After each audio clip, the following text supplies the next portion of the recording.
Chapter 75. About Knowledge.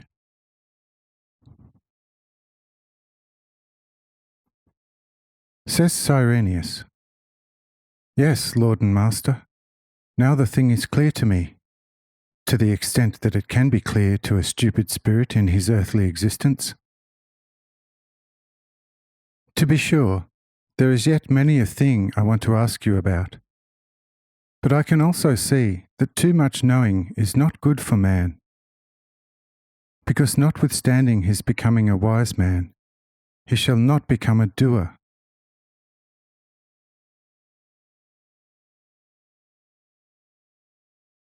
A man of too much wisdom seems to me like a well-provided man of great worldly wealth. Why should he still have to work the ground? Why harness the oxen to the plough?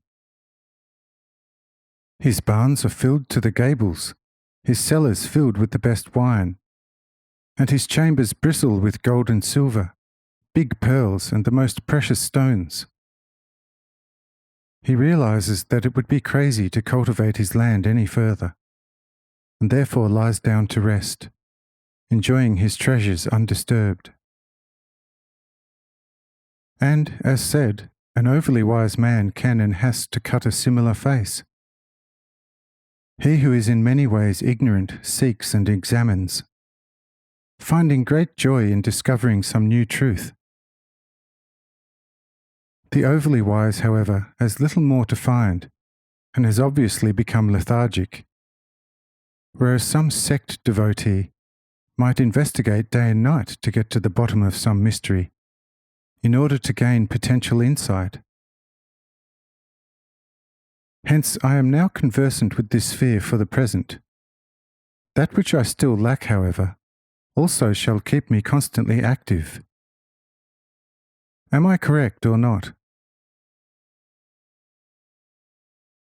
Say I.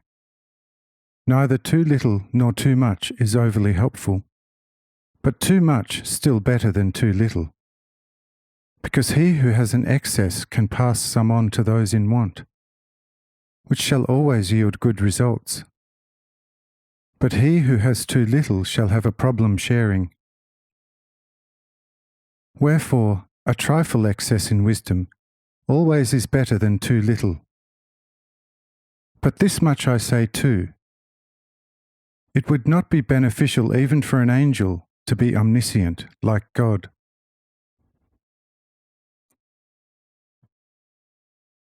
But this also God has forestalled. For just as no spirit shall ever, like God himself, indwell all of infinity, neither shall any spirit's wisdom ever be so perfect to probe or grasp all the depths of divine wisdom. Do you understand that too?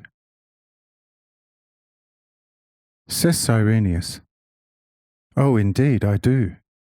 And there has always been an adage of old with us Romans, in circulation also among the Greeks and Egyptians, namely and in brief,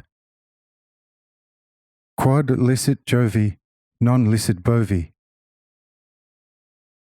Jupiter is granted things which an ox is not, which means what is good for one is not good for all. And I think that this proverb, although the property of the heathens, as they are called by the Israelites, is quite fitting also here. Compared to God, humans and angels will most probably remain the dear boves for eternity, and this is also good indeed, since at least I myself would not be useful at all for too much wisdom. For it lies in the nature of things that in the end, every created being would lose its zest for life, if there were within all of infinity nothing left that was not as familiar as the chamber of a house to its owner.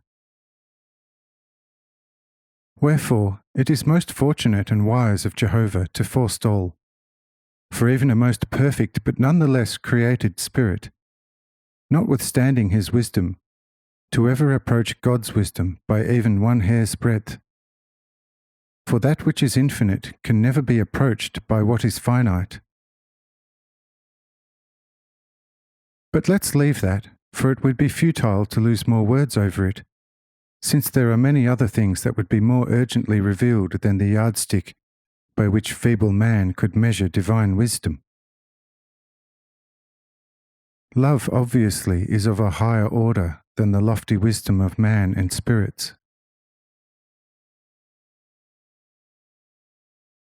With the ever-present conviction of eventual death and disappearance from the world stage, man has to gradually lose courage for loftier works, or alternatively, throw himself into every worldly delight, in order to therewith drive away all thought of eventual certain death, enjoying perishable life as if eternal. It hence is of the gravest importance that man be given a commandment, the keeping of which leads him to regain within himself the paradise once lost through Adam, and to then preserve it. The commandment of real and true love of neighbour shall bring us back the one lost. But here the big question is, how to keep such most important commandment in accord with God's order, to attain to the great aim which you promised with certainty, and not by half, but fully. Say I. This is truly a good and most pertinent suggestion on your part, and I shall give you a fitting reply.